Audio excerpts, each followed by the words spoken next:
नमस्कार दोस्तों, फिल्मी वार्तालाप में आपका स्वागत है। दोस्तों, भोजपुरी के पावर स्टार पवन सिंह का एक गाना आने वाला है जिस गाने का नाम है लहंगा लहक जाई।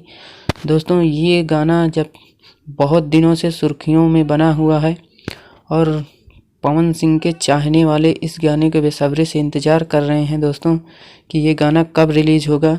तो आखिरकार इस गाने की रिलीज़ डेट आ ही गई। दोस्तों, आपको बता दूं 18 जनवरी सुबह 10 बजे इस गाने को रिलीज़ किया जाएगा VIRL भोजपुरी यूट्यूब चैनल की तरफ से।